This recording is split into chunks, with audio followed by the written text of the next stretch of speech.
The issue of undercapitalized banks, the bank has been working on these for a while now. A couple of them have been under what we call the PCA. The head of banking supervision is here. He's available to give you further details on the specifics. Can you raise your hand so they see you? Okay, so that's the head of banking supervision. He can walk you into greater detail on those. Then there's a question on how did the recent development, that was Joy FM, the T-bill rate, how did it work out, right? Well, it is true that in terms of the program targets, quite a number of them have been missed. And therefore, we need to do some further work to ensure that the program remains on course. For us, one key variable is the inflation rate. And the rate where it is now at 23.1, it should have been somewhere around 17%, if I'm right, Director of Research, by now. So you see how much we have to cover to be able to stay on course. The Monetary Policy Committee considered these, and in our view, also looking at the liquidity injection that occurred last year, we need to get busy with those. The next reading for inflation will be critical, and we will be guided as to the future direction of policy. It is not the IMF at all that's putting pressure on us. There's the need to manage liquidity properly. There's the need to control the possible second-round effects of inflation, and there's the need to ensure that inflation returns to target path within the period we envisage. So that underscores our decision. Then there was another one about GESAL. So I did not say that a bank was going to support GESAL. I remember there was a Q&A session, and somebody was asking what we could do with those DMB reserves that are with us. And I mentioned that, no, the scope for maneuver was quite narrow. And then I gave the personal, idea that left to me alone, not based on what the institution thinks, left to me alone, if there's a guarantee fund to which we can commit those funds on condition that you don't pose any risk to the fund, then it may make sense. But that is just assuming that the guarantee fund works perfectly well. So it was a hypothetical illustration that I gave. There was nothing definite that as a bank we were going to support GESAL. But that said, remember, GESAL began from here.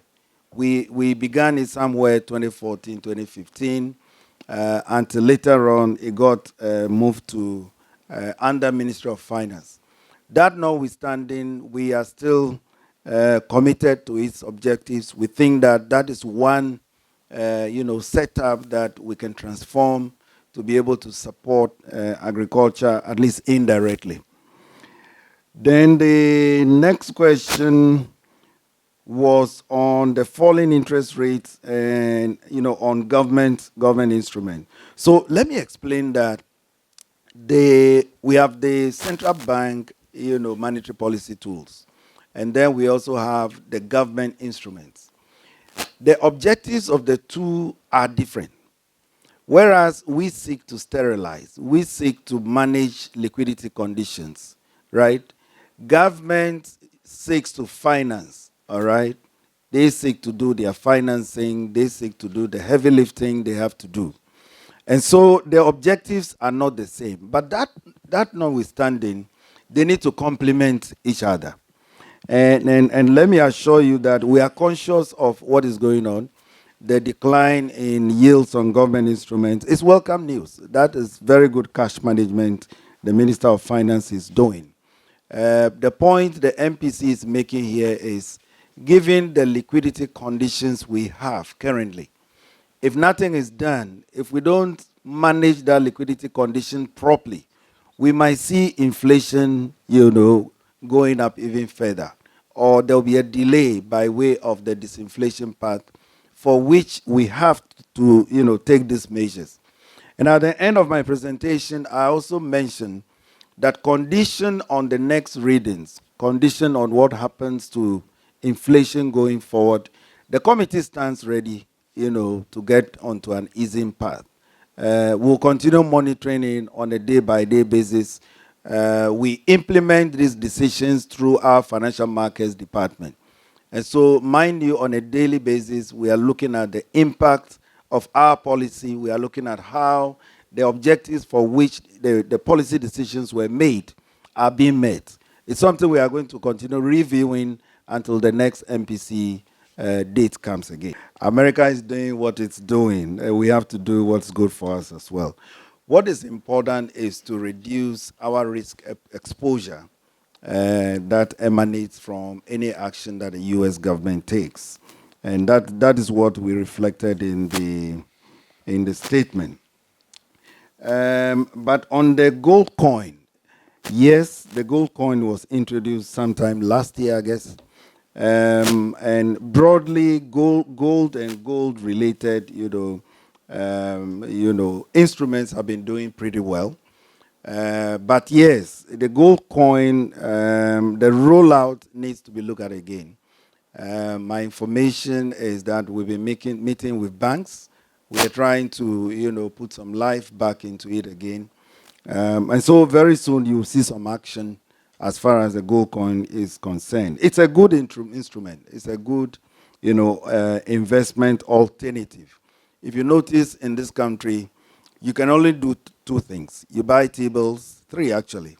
You buy T-bills, you buy fixed deposits, you buy FX. Not so. But ideally, there should be different alternatives, bonds and what have you, and all these. So we are working on it. We will come back again on the gold coin. We are sure that that will become a good instrument of choice for Ghanaians very soon. Then the inflation targeting regime. Suleimana, your question is as old as my career in this bank. We have spoken about that for long. So, first of all, inflation targeting doesn't mean that you don't pay attention to real sector variables. You do.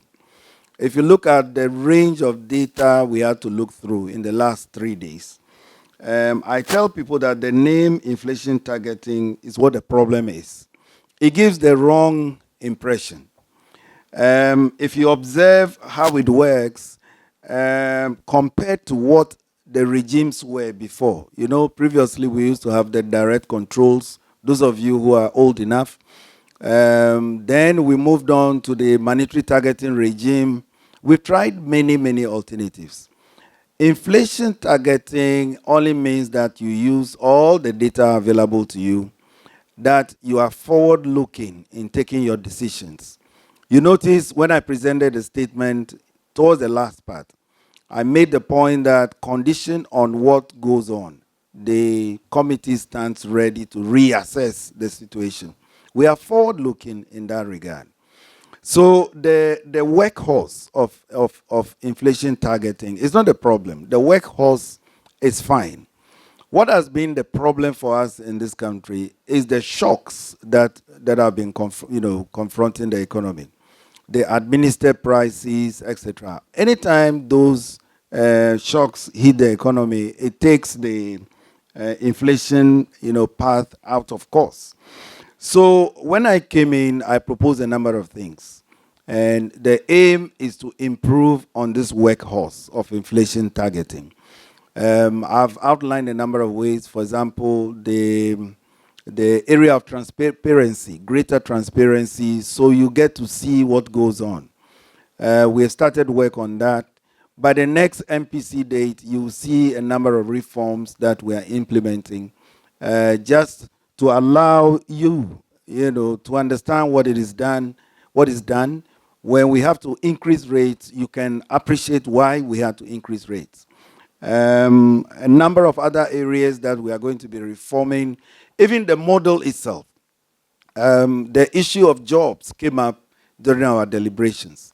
But so you see, you wouldn't know that we discussed jobs. We did. We discussed jobs. We've decided to actually look at the data that the Ghana Statistical Service is producing on a quarterly basis. There's some jobs data that GSS is producing now.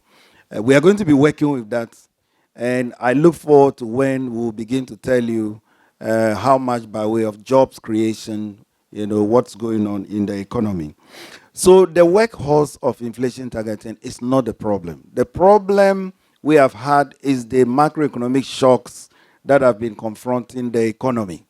But that notwithstanding, we can, modernize the framework further. We can introduce some new variables. We can amend the forecasting model just so that we reduce the forecast errors and we work with it. And I'm sure it will deliver on inflation going forward. On the Societe Generale, well, you asked about MFIs and rural banks. That's the SDI sector. Yes, that sector, there has to be a cleanup of that sector. And we are engaging the Ministry of Finance. We are having some talks with the ministry, and we'll work on that. You also mentioned the Societe Generale issue, the sale of shares in Societe Generale. Yes, it is ongoing. A number of prospective buyers have touched base with us. But as you know, we are central bank, regulators. Ours is to issue a no objection. Ours is to ensure that the prospective buyer meets the fit and proper requirements. And so we await negotiations, on their part. When it is included, we will then look at the aspects that we have to look at. We will have to make sure that they meet the policy guidelines when it comes to mergers and acquisitions, and to make sure that everything is fit and proper. So that is where we are as far as the SG transaction is concerned. We are waiting for the shareholders. We are waiting for the agreements that can be reached, and then we get involved for that sale to go the next step. Echo, you mentioned the NPLs, the issue about NPLs across banks. Yes, it's a problem. It's a real problem. But remember the domestic debt exchange, you remember that exercise? That also contributed to the NPL problem. However, aside that, if you look at the local banks especially, they have a disproportionate impact of this NPL problem. So going forward, particularly in the case of the local banks, we'll have to find ways to strengthen risk management in local banks going forward. And it is something that we have plans to do aggressively. Whether we like it or not, local banks will continue to be with us. There's a role for them. They have a role, to play. What we need is to put in the framework so that we can reduce these challenges for them so that they can continue to thrive. The issue of E-levy and then, financial inclusion.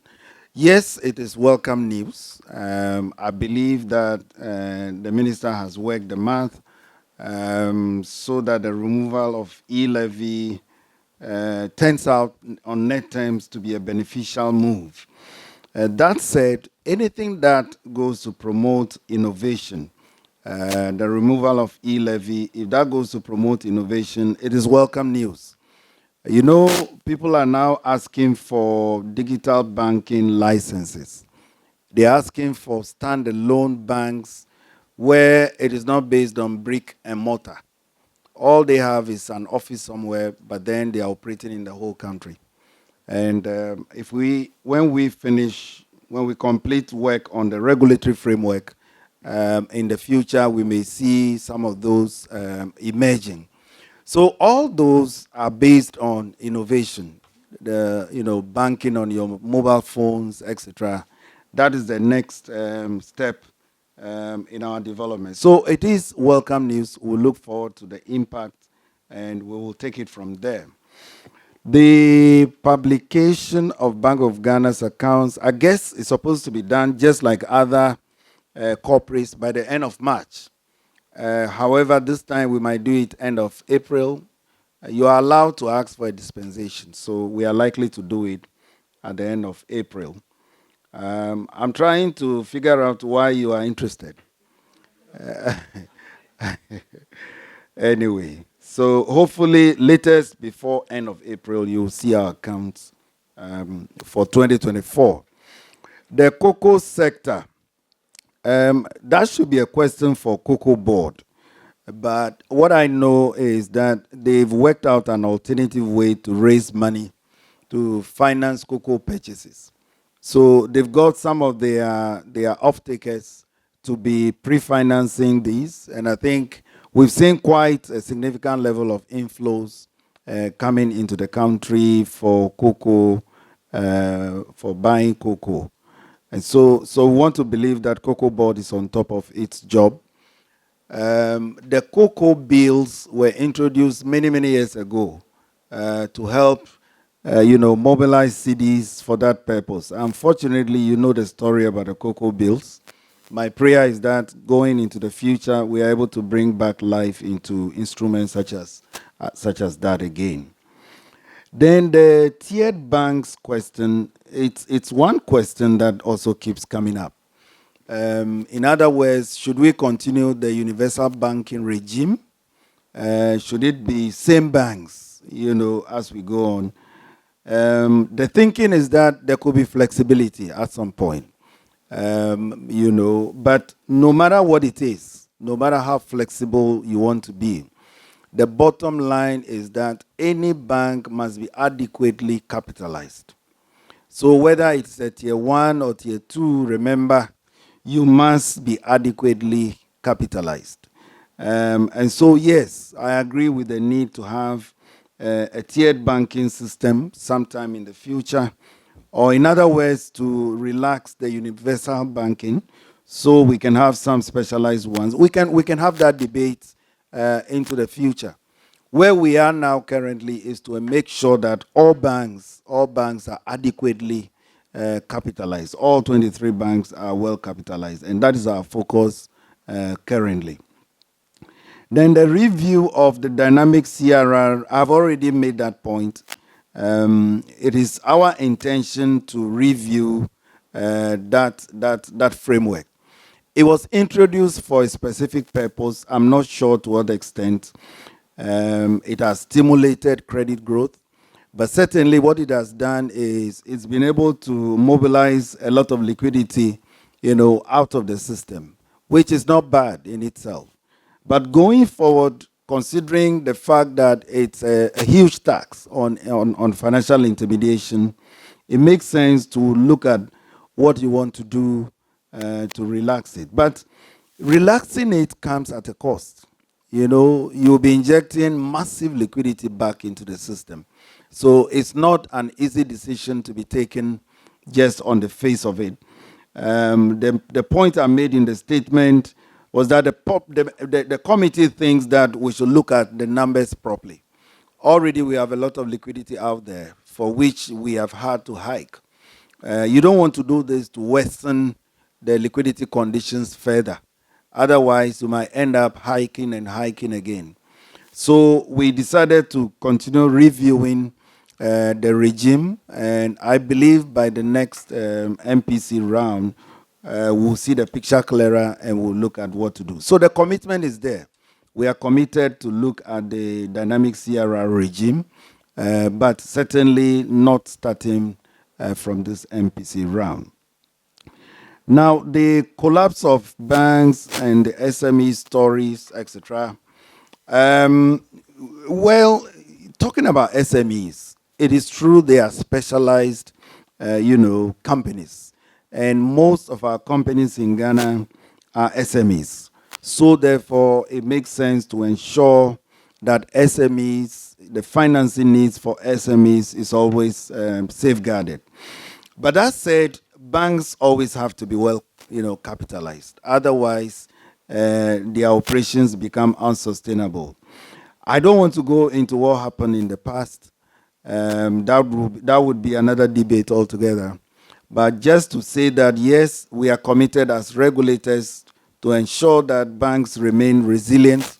And so once they are resilient, they can support SMEs going forward. My particular interest is in the local banks to see them strive. Currently, we have about 9 of them.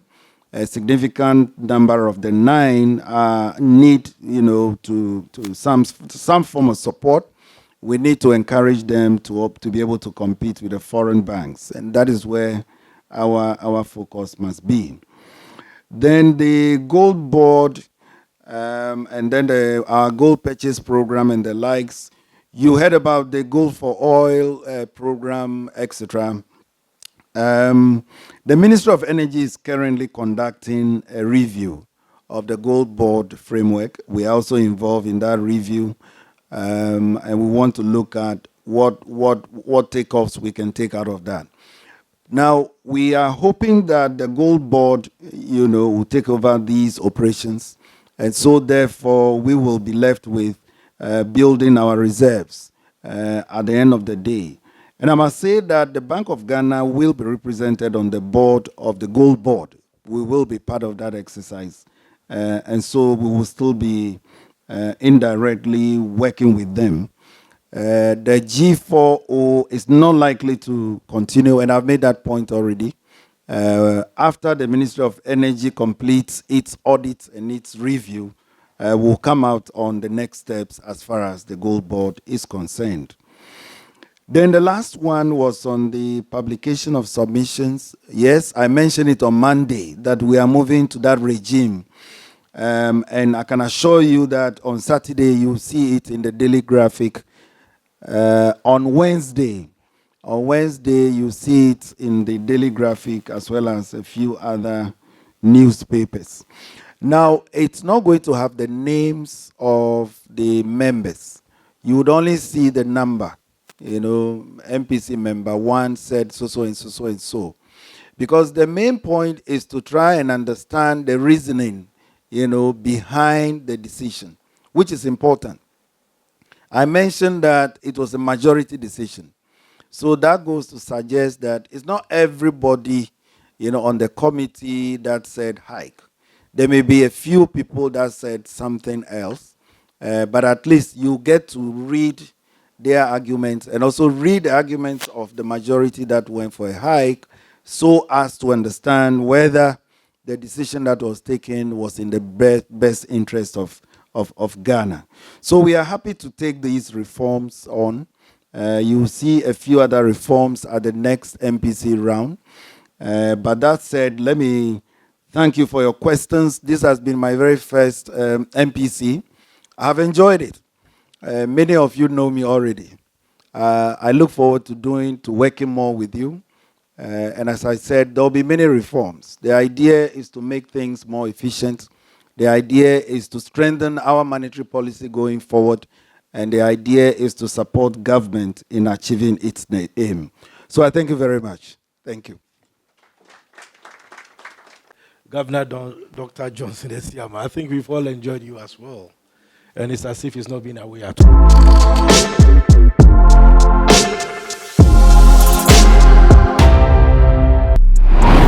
Please subscribe to Morris TVGH.